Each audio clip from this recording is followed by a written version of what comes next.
Hi, everyone. Welcome back to SALT Talks. My name is John Darcy. I'm the managing director of SALT, which is a global thought leadership forum at the intersection of finance, technology, and politics. What we're trying to do with these digital SALT Talks is provide interviews with leading investors, creators, and thinkers. Just like we do at our global SALT conferences, we're trying to provide a platform for big ideas and provide our audience a window into the minds of subject matter experts.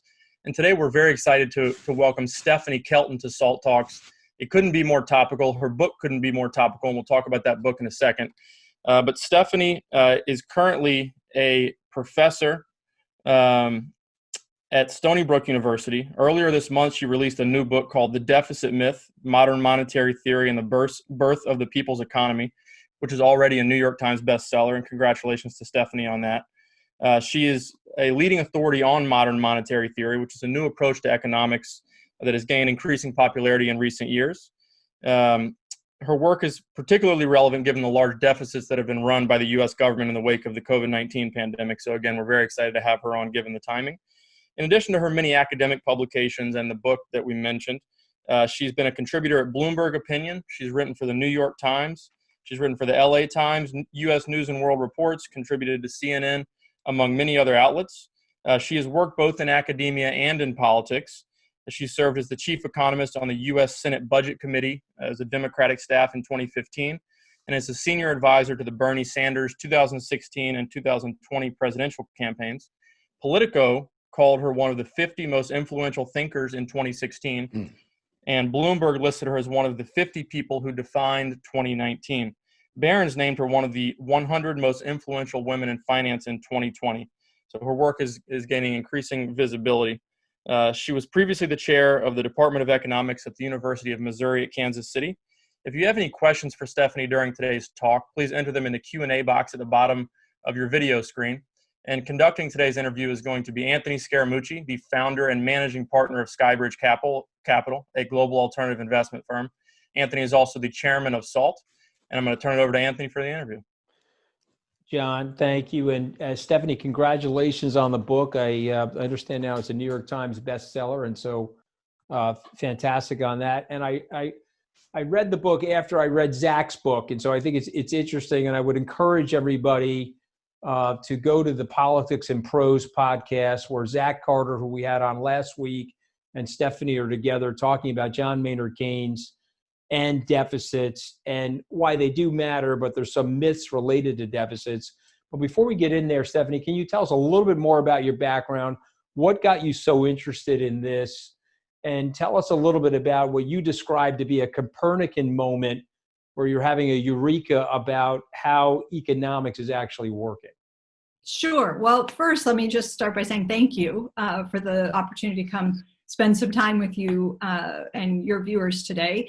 I was studying economics. I did undergraduate degrees in both finance and economics. So I picked up a couple of bachelor's degrees, and then I really enjoyed economics. So I went off to Cambridge University and started, a graduate program there. And I was mostly learning the conventional approach to economics, just conventional macro stuff. And I won a fellowship through Christ's College while I was at Cambridge, and that sent me off to the Levy Economics Institute, which is a think tank in upstate New York.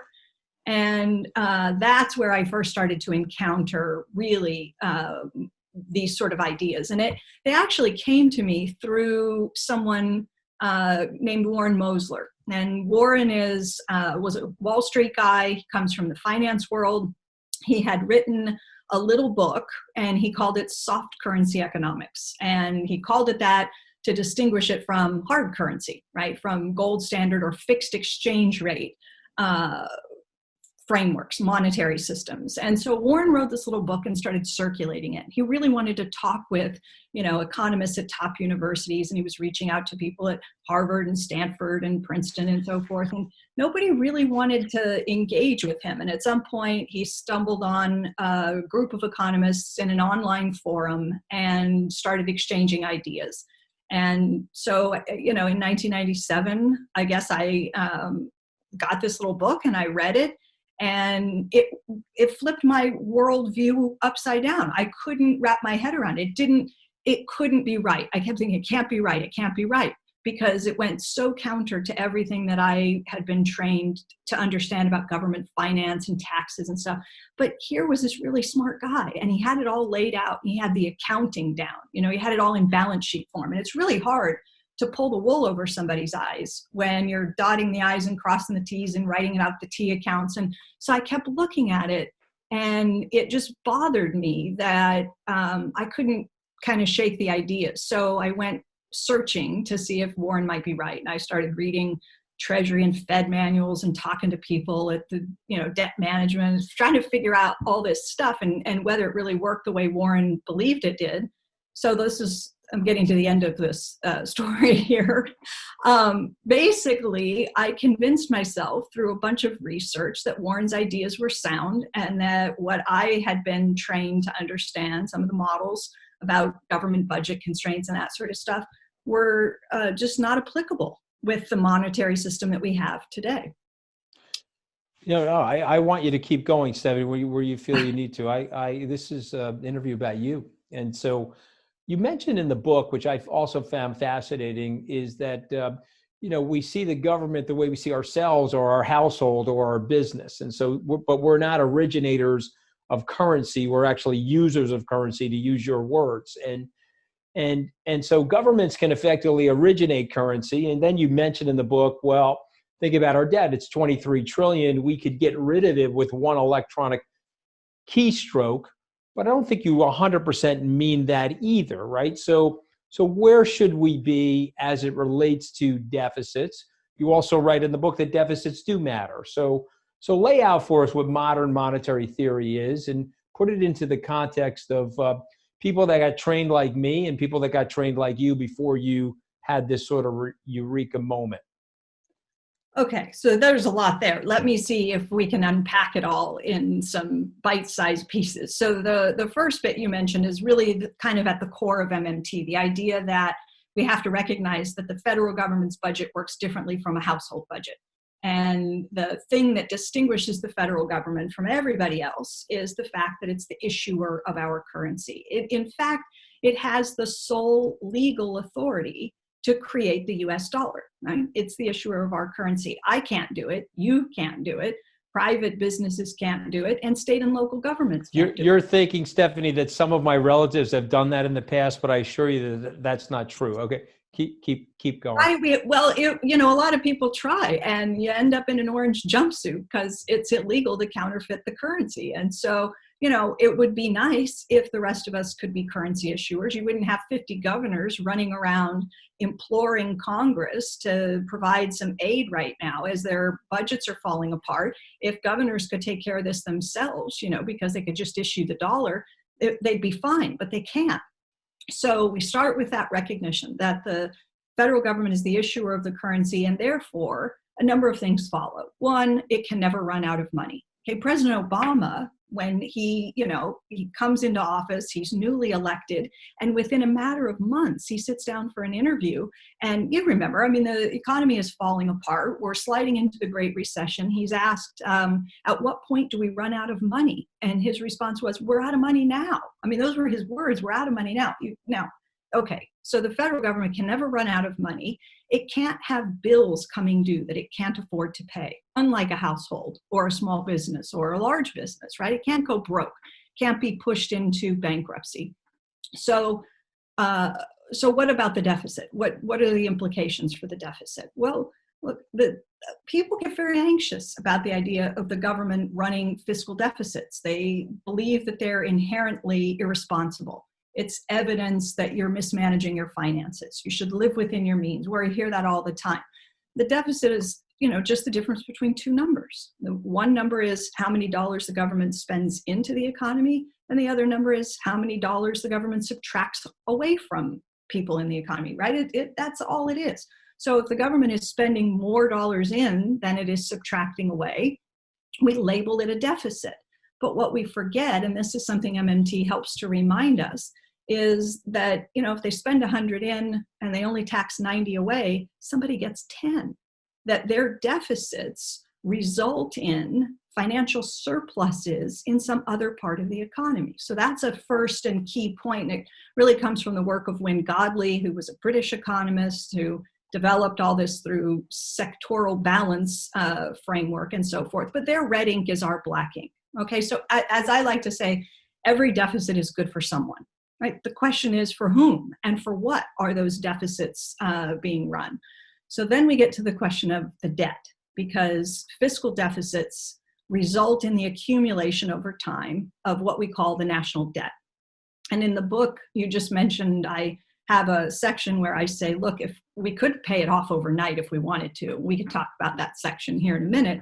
But I think it's really a misnomer. I don't think we should be calling it the national debt at all. I think of this thing as just a historical record of all of the past instances in our nation's history where the government made a financial deposit to the economy, right? It ran a deficit, engaged in deficit spending, and it turned those dollars that it put in into treasuries. It turned them into interest-bearing currency.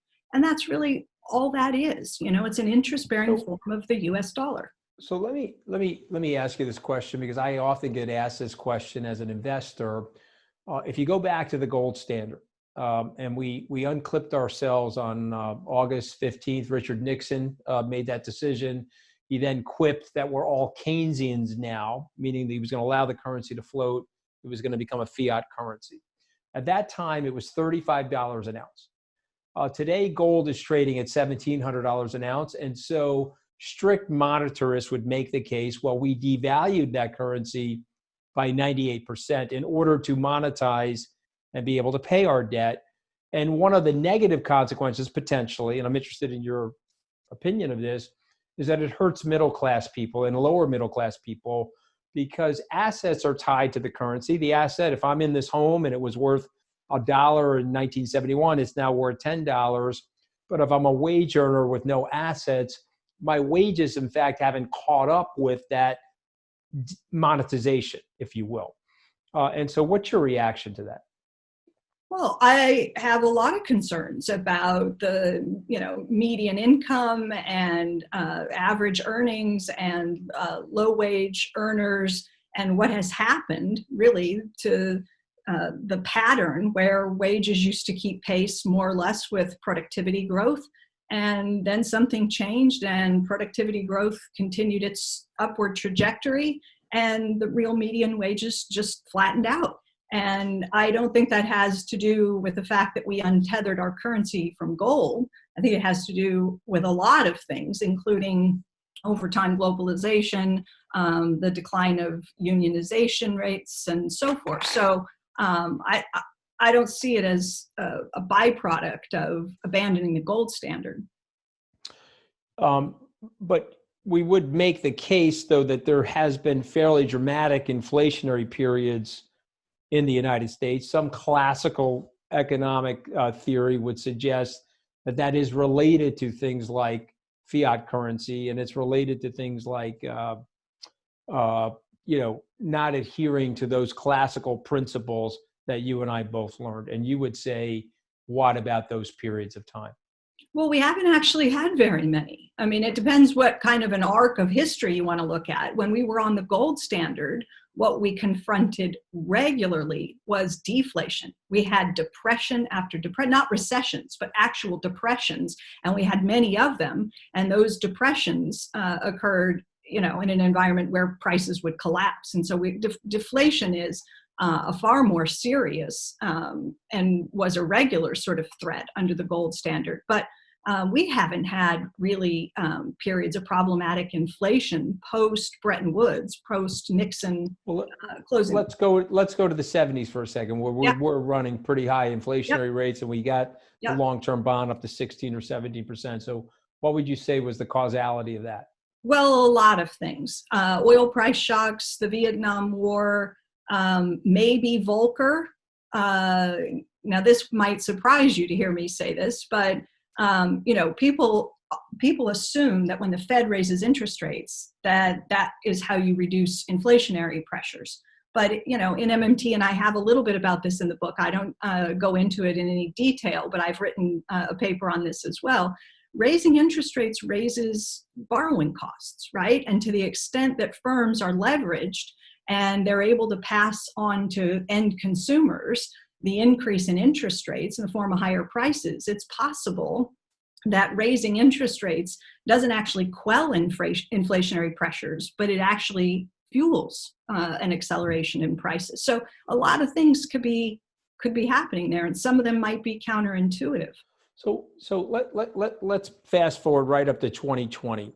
Rates are low. We could argue they're at all-time lows in some respects. I mean, certainly measured by inflation and so forth. In some cases, the long bond is actually negative now, even though Jerome Powell is saying he doesn't like negative rates. But is it even possible to raise rates at this point? And I'm talking about over the next 5 or 10 years. Do you envision a scenario where we have rate hikes in the United States? My answer is, I hope so. Because if we don't see interest rates go up, it's going to be because the economy is in such rotten condition for 3 or 5 years. So, that's the answer to the question. Could I see rates staying at zero or roughly zero for 3 to 5 years? Sure, I can. If we screw up the policy badly enough, that's exactly what the central bank's going to do. So, Professor, let's say that you were our economic czar, and you could sit there and you could manage the budget. What would be the percentage that you would run of our GDP in a budget deficit? And then more importantly, how would you deploy that capital into the economy? What would you spend it on? Yeah, well, I think infrastructure has to be really high on the list. Now, that's a longer term, I would say, recovery strategy. Nearer term, I think that, I do believe Congress had the right idea with the Small Business Association loans, the PPP. I think that was the right idea. Other countries do it and they execute well. We didn't have the infrastructure up to flip the switch and get that thing going and execute well immediately. But keeping workers on payroll and attached to their employers, I applaud that. I think it was the right move. I don't know how much more can be done now, clawing workers back or building on that program. I think getting money to state and local governments immediately is absolutely critical. I would crank that up. I think the $1 trillion that the House put in is a good number. I would do it.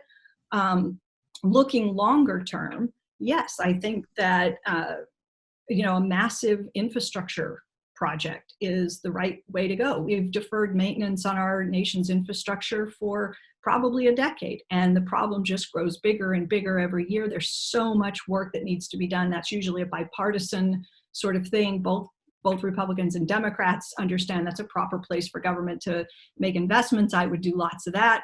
I can imagine a lot of other things. We've got now 30 million additional people who've lost health care. I think, for me, I would tackle health care. And then you see what you're left with. And, I think we're going to end up with a situation where millions of people who have lost and have yet to lose jobs in this downturn are not going to find work again for years, if ever.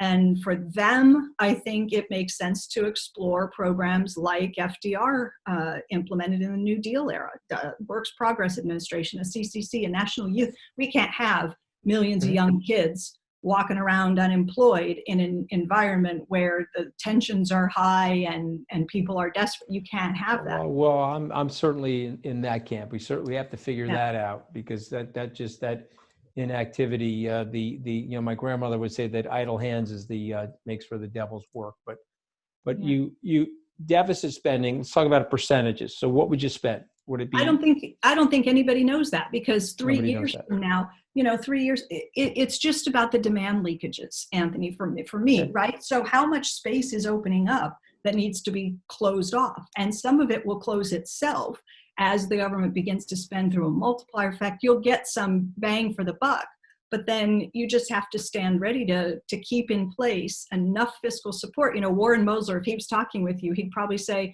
you just count the bodies in the unemployment line, and then you'll know when to stop, right? When you get back to full. No, you do make that case, and I'm going to let you address that in a second. But and John has some questions for me for the audience, so I'm going to let him interrupt. But I have one last question. I was on the phone with one of my clients who had worked in Brazil, and he said that he had experienced rampant inflation there as the government, quote unquote, printed money. We know that Argentina had rampant inflation and Greece has had rampant inflation. Do you think that your theories are tied to the US dollar because it's the reserve currency? Or do you think your theory is applicable to any sovereign that can print currency? And if it is applicable to any sovereign, how do you explain those issues that places like Brazil and Argentina have had? Yeah. So, Argentina and Brazil have a lot of external debt. They don't constrain their borrowing to their own currency. They borrow in foreign currency.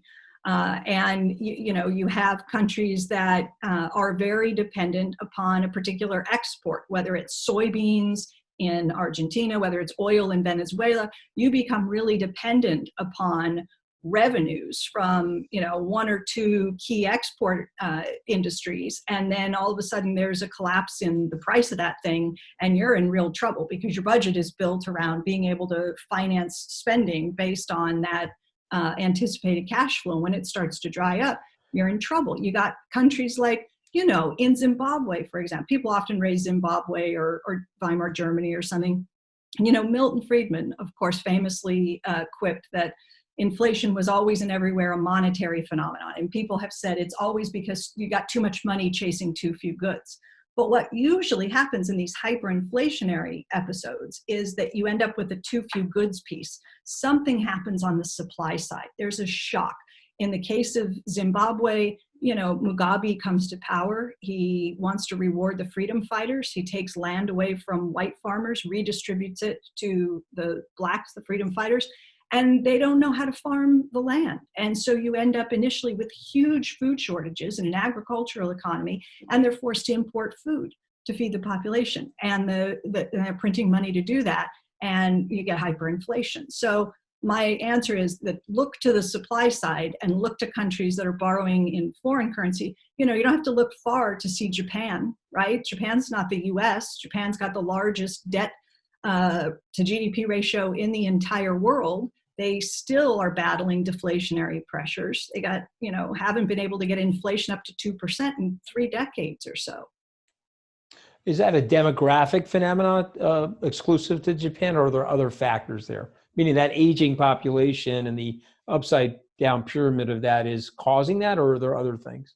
Look, I think there are probably other things, but I think demographics matter a lot in terms of what's happening there. I think when you have an aging society, it makes sense that as people age and downsize, they consume less. And so, if you're trying to engineer, rapid economic growth in a society where people are just trying to consume less as they age, it's not going to work out all that well. I also think that they may have the brake pedal and the gas pedal mixed up in terms of what they've done with interest rates and QE, that a lot of what they think is monetary stimulus might actually be working the other way around. And then they get very anxious when the deficit increases. So they keep hiking the consumption tax. And so you get these fits and starts in Japan. So. Okay, makes sense. John, do you have any questions? Yeah, we have several. I want to go before we end, though. I want to go to that employment thing because I thought that was the more fascinating aspect of the book. I want to give Professor Kelton an opportunity to talk about that. But go ahead, fire in some questions from our audience. Yeah, we've talked a little bit about government spending, but we haven't talked about the other side of the ledger in terms of how to think about taxes within the MMT framework. In your book, you talk about if taxes are removed, then demand for a government currency will fall and people might stop working. Do we cut taxes in an MMT framework? Do we raise taxes on the wealthy? How do you think about how we should change tax policy in the United States?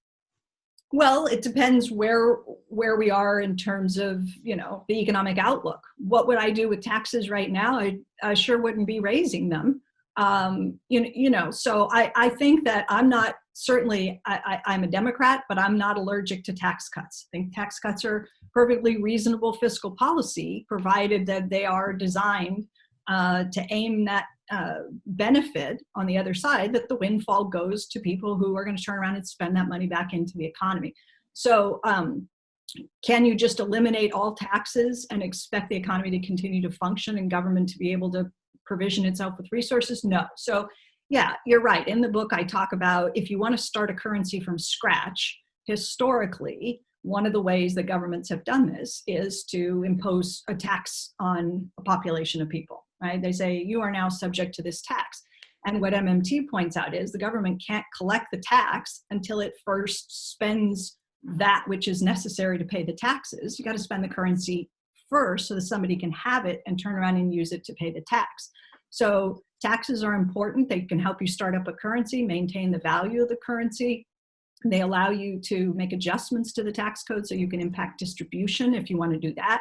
They allow you to create incentives and disincentives. So lots of reasons. And they mitigate inflationary pressure, which is obviously an important one. If the government only spent its currency into existence, every time the government spends a dollar, it gives birth to a new dollar. And that dollar travels around the economy until it is removed by government.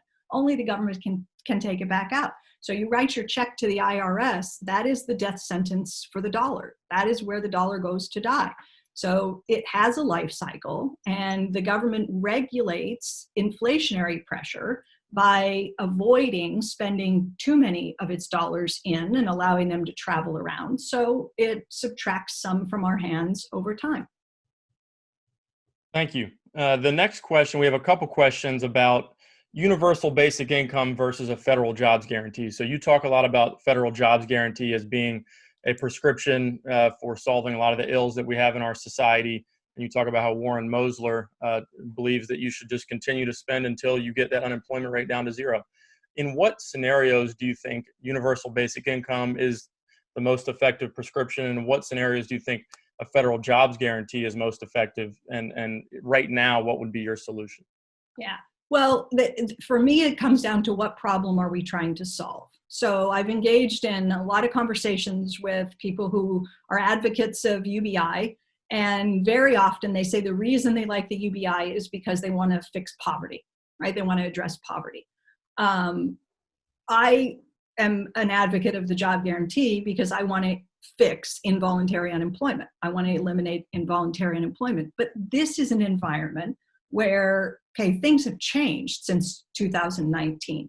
Right now, we have millions and millions of people who need to pay their rent and eat some food and, stay current on their bills so they don't wreck their credit score and so forth. So what do we do for those people? There aren't jobs for them, and we don't have a federal job guarantee in place. So am I supportive of providing, disbursements, monthly income support? Absolutely, I am. But in more normal times, I think that some kind of a basic income working alongside the job guarantee is the better way, so that for people who want to work but can't find a job anywhere else in the economy, let's create a job for them. There's plenty of work that needs to be done. For those who can't or shouldn't be working, let's provide the basic income support. And that's how I look at it. Great. We have one more question, then I'll kick it back over to Anthony. Can you envision a scenario in which inflation did become problematic? So let's say that we adopted a modern monetary theory framework and things went awry. What would that scenario look like? Well, let me tell you this, because I think it's so important for people to understand that, and I'm saying this as someone who worked as the chief economist on the United States Senate Budget Committee for a period of time. I listened to Republicans, I listened to Democrats, I saw a lot of legislation get introduced, I saw amendments proposed. Never once in my time in the Senate did I hear a single staffer or a single member of the Senate raise concerns about inflation. Not once. It's not even an afterthought. It's just not a consideration at all. So what I'm saying is that MMT centers inflation risk. That is the relevant constraint, right? And you have to identify and respect the economy's real productive capacity, or you will run into a situation where you push things too far. So what I'm proposing has to be an improvement on what we have today, because what we have today is nobody at all connecting proposed new spending to concerns about inflation. So the best way to fight inflation is before it happens, right? Not to start up an inflation problem. So what I'd like to see is for Congress to change the federal budgeting process. Right now, somebody writes a bill. and the legislation goes to the Congressional Budget Office, and CBO scores that bill with one primary consideration. Does it add to the deficit, yes or no? And if so, how much? That, for me, is the least important question we could ask CBO. The least important. Let's ask CBO and other agencies to help Congress figure out whether the proposed spending carries inflation risk, and if so, how can they mitigate that inflation risk? If they propose, let me give you one quick example. I know you probably have to wrap, or somebody else wants in, but one quick example. Suppose that we were back in December of 2019, and we were looking at an economy that a lot of people would have said, this is basically a full employment economy, right? Unemployment's 3.5% or so. And Congress said, we want to do infrastructure. You remember that Trump met with Pelosi and Schumer. They went to the White House, sat down, everybody, they had a meeting of the minds on this $2 trillion. Said, let's do $2 trillion of infrastructure spending. Everybody said, great, let's do it. And then came the how are we going to pay for it stuff, right? But suppose that you ended up with Democrats in the House, in the Senate, and in the White House in the same economic environment. And somebody put an infrastructure bill together for a couple of $1 trillion or more and attached a wealth tax to it and said, this is our pay for. And it's going to raise all the revenue we need to cover the cost of the infrastructure. They send the bill to CBO. CBO looks at it. They say, it's beautiful. It's a gorgeous bill. Doesn't add to the deficit. Wonderful. A+. Send it back. Now Congress can vote to pass that spending. What I'm saying is Kelton would go, oh my God, are you crazy, right? Are you crazy? Because you've just authorized trillions of dollars of spending where your offset, your so-called pay for, is a tax that falls exclusively on the tiniest sliver of people. What is it, like 78,000 people or whatever would be subject to, if it were Senator Warren's wealth tax. You're taking the dollars away from people. Let's face it, they weren't going to spend them chasing real goods and services in the economy anyway, right? So you haven't mitigated the inflation risk with that particular offset. So I think that we are more vulnerable to inflation risk under the current budgeting practice than we would be if we move to, as you say, an MMT model. Talk a little bit Anthony, more. back over to you to continue your intellectual discussion. I appreciate it, John. I'm fascinated by this. So just talk a little bit more about the employment phenomena. So let's go to the 3.5% unemployment. Dr. Bernanke or Chairman Powell would say that that's full employment. It felt like full employment to me. You would say what? That's not quite full employment. And we both are going to stipulate that there's going to be frictional activity in the economy that leads to some level of unemployment. But what's full unemployment in your mind? Well, here's what I'll say. If we announced that the federal government was prepared to provide a job to anybody who wanted one but couldn't find one anywhere else in the economy. Now, frictional unemployment, somebody who's between jobs, they're not going to take that job. They know they're going to quickly find another private sector job, so they're not going to show up. But if you made the announcement, walk into your nearest American job center, the old unemployment offices. If you don't have a job and you want one, walk in, you can walk out with a job. If you make that announcement and nobody shows up, I will stipulate that we were at full employment. On the other hand, if 10 or 15 million people show up, then I think we have just revealed the true extent of the unemployment problem.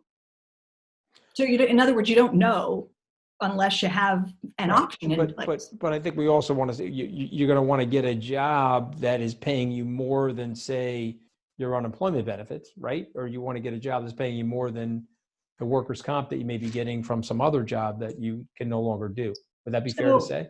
Well, probably so, but your unemployment right now, unemployment insurance, I wouldn't eliminate that, by the way. I would let people who, you lose a job, you go on unemployment and you continue to look for work, and maybe, you get lucky and you're reemployed in a short period of time. But when unemployment runs out and then people don't have another option, this would be an option for folks like that. So you brought up something that I think is brilliant, and so I want to reemphasize it because if I were a central banker, thank God I'm not, but if I were, that would be the number one thing I'm worried about is deflation. And I just want to remind everybody on the call, why are central bankers worried about deflation? They're worried because you can't pay the debt back with dollars that are worth more than the ones that you borrowed. You implode the society, and that's clearly what happened in the 1930s. It wasn't until, and Liaquat Ahmed from the Lords of Finance, a book I know you're familiar with, he points out it was Franklin Roosevelt and his common sense in 1933 that unclipped us from that gold standard. And perhaps Benjamin Strong, if he didn't die, the first Federal Reserve Chairman, would have been able to have figured that out. And then the liquidity started entering the market and the unemployment numbers went down. And now it's 1933 to 2000, so let's call that 87 years. We've had reasonably high to very high deficit spending. Since 1969, we've only had two surpluses. It was the 1969 surplus and the fiscal year 2000 surplus. And yet we've had unbelievable economic progress, Professor Kelton. So I want you to tell the naysayers out there that are looking at this framework and saying, well, our grandchildren are going to pay for it, our great-grandchildren are going to pay for it, it's all going to come home to roost, or it's a house of cards about to collapse on us. What would your response be to them? Well, my response is just stop thinking of it as debt. That's the response. And that's why I titled chapter 3, the national debt, parentheses, that isn't. Because I think that's the problem. Once we start calling it debt and thinking of it in those terms, we kind of personalize it. It's like corporate debt, or it's like household debt, or whatever. Eventually you have to pay it back. That's when things go awry. So that's why I keep saying, just think of it as part of the net money supply of the U.S. So not to interrupt, but let me just ask you this. So we do the budget together. We come up with what we want to spend on, and we have infrastructure, and we're taking in $3.7 to $4 trillion of tax revenues, but we really need to spend $6 or $7 trillion hypothetically. Why wouldn't we just print that money and just pay it right there and then balance the budget every single year? What would be your economic policy answer to not doing that? So there's only one way for the government to pay for anything already today. Every single payment that is made by government is carried out by the Federal Reserve, changing numbers in the appropriate bank account. So Congress authorizes the spending, and that effectively orders up new dollars from the Federal Reserve. And the Fed fills the order by using the computer keyboard to make payments, right, to clear the payments on behalf of Treasury. That's the way it works now. You're saying, I think, why do we bother messing around with the bond sale piece? Why not just let the Fed mark the numbers up and be done with it? And then you could have deficit spending without an increase in the national debt. And to which I say, good idea, good question. I mean, the bond piece is optional. This is the thing people don't get. They don't understand. Okay, but the people that are on this call that have to balance their checkbook every day, and they're balancing their corporate checkbooks as well, you would say, well, because the federal government can issue the currency, they're able to do that. You don't issue currency, you use currency, so you're not able to do that. And you don't think there would be inflationary consequences to us doing it? No, in fact, selling bonds is almost certainly more inflationary than not selling the bonds. Why? Because you're putting trillions of interest-bearing dollars out there, right? Those are dollars that pay extra dollars on top of those dollars versus just leaving the dollars in the system, right? We're multiplying them up by turning them into interest-bearing dollars. Okay, so you're basically saying that the national debt for a modern monetary theorist is a little bit of a mirage. It does have that hangover effect of the interest bearing that you're suggesting. But if we just printed it and replaced it, sovereigns from around the world, people that invest in the U.S., they wouldn't lose confidence in us. They wouldn't lose confidence in the M1 or M2 production of our money supply. They'd be okay with that. They would say, okay, anytime the U.S. government needs to spend money, they're just printing it. And the rest of the world would be okay with that and still accept us as a reserve currency? Yeah. If they haven't figured out that that's how it works already, then they're being a little bit duped, because we are already creating new digital dollars. Well, that was the most fascinating part of your book. And that's the reason why I'm encouraging everybody on this call to read it, because we are in fact already doing that. And so it has worked, and it's sort of worked for the 87 years since Franklin Roosevelt began that more aggressive process of doing it. So what do you say to the deficit hawks out there? Which there are many on this call, trust me, because I'm getting text messages and all kinds of nonsense coming into my phone. So what do you say to those people? I just say, there is some ironclad logic behind this. And the ironclad logic is in the balance sheet entries. It is simply the case that on the other side of the government's deficit lies somebody else's surplus. There are no two ways around that. We aren't going to debate that, or we can debate it, but whoever's taking the opposite position is going to lose, because I'm right about this. So saying I want the government to eliminate its deficit is exactly the same as saying I want the government to eliminate the surplus in the non-government sector. They are identical statements. So you might believe that. You might, be somebody who wants the government to siphon dollars out of the rest of the economy. A surplus works like a vacuum. It hoovers dollars off of balance sheets because the government's taxing more away from us than it's spending back in. If you believe that's a great idea, that's your prerogative. I would say the time and place for the government's budget to move to surplus is when the economy has reached its capacity constraint. You want to withdraw more than you spend back in. It's reasonable to see the government budget move into surplus at that point. Stephanie, you have a couple of detractors, right? So you know that, and I know that. So Larry Summers, Paul Krugman. Yeah. I don't even know what Calvin ball is, by the way, but let me just describe it to you. It is changing your theory every time someone offers up tough questions. I guess that's Calvin ball. I got to go look that up on my dictionary. But what do you say to your detractors that printing money isn't the answer, that it would cause some type of capital market destabilization, that we're in fact already doing it, so it's a dupe? Or what is more a granular intellectual response to that? Look, again, I think that Larry understands this, actually. The response is that MMT has nothing to do with printing money. It has never been about printing money. So the way to, hand wave or dismiss the work that we've done is to caricature it as something that it's not, so that it looks and sounds silly, so that you can wave it away and say that's a silly proposal. We are not proposing that the federal government print money. We are explaining the monetary operations which reveal how the government already spends today. And how the government already spends today is that, like I said, every piece of legislation, every spending bill orders up new dollars, and the Fed creates them when it carries out the payments. So, assuming your theories are true, then there's great reason to be optimistic, right? I would think we will be able to solve the problem of the pandemic. We'll be able to figure out a way to produce infrastructure in the society, which will hopefully create more economic output and economic rent, and potentially more fairness economically in the society. So there's great reasons to be optimistic, basically, right? I would hope so. Look, if we are facing problems, deep and serious problems in our economy and in our societies, and we can't address them, then we're in real trouble. So I'm optimistic that we can address them. Sure. Look, if you say, I got a bunch of idle resources lying around, I can see tens of millions of people who want to work but don't have any way to get a job.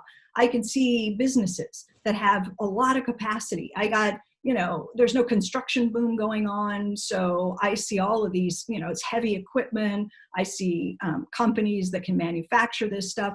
I could do infrastructure. I could pay that company, and now they have some sales, so they have some revenue and some profit. I can hire these workers, and they can go build infrastructure and fix things, and I can pay them. And the economy ends up with a bunch of people who are employed, who have income, who become spenders into the economy, who then support other jobs, and we get a new bridge or better infrastructure or whatever. That sounds pretty. No, that stuff makes sense. Let me ask you one more question, and I'm going to kick it back to John, because he's got just one or two more from our audience, and then we'll hopefully you'll give me the chance to reconvene with you before the election, because I'm curious to see how this all lays itself out. But why not just have no taxes then? Why not just say, okay, listen, here's what we're going to do. This is what the government's going to spend in a year. we're going to put these entries computationally into a computer, and the government's going to go out and spend this money, and we're just not going to have any taxes. And by the way, I'll point out to everybody here, because the government delayed the taxes in April, we haven't picked up that income for the government in the last 3 months. So I don't think of taxes as income for the government. I don't think of it that way at all. Remember, I said when you send your check to the IRS, that's where the dollar goes to the graveyard. It's just done. It's subtracted away. It's gone. We put it to bed. New dollars are born when the government spends. If the question is, how many dollars can the government safely spend in without, killing off any of the dollars that it spends in, without taxing to take some of them away from us? The answer is up to the point that the economy reaches full employment. And then that's it. So right now, we watched Congress pass 4 bills. The biggest, of course, is the CARE Act, $2.2 trillion, no offsets.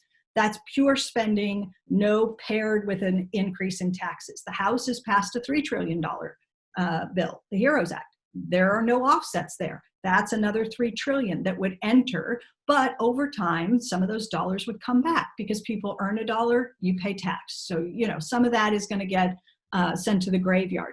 The question is, the answer is that at some point, the economy, God willing, recovers to the point that we are no longer able to spend without offsets. And at that point, Congress has to write bills, and they have to pair that legislation, that proposed spending, with some offsets somewhere, or are we going to get an inflation problem? Okay, I think it's well said, Stephanie. You made your case brilliantly. I have to tell you, I loved your book. I mentioned to you before this started that I grew up thinking more about Austrian economics and von Mises and obviously Milton Friedman. But the world around me was happening in a very Keynesian sort of way, which I find fascinating.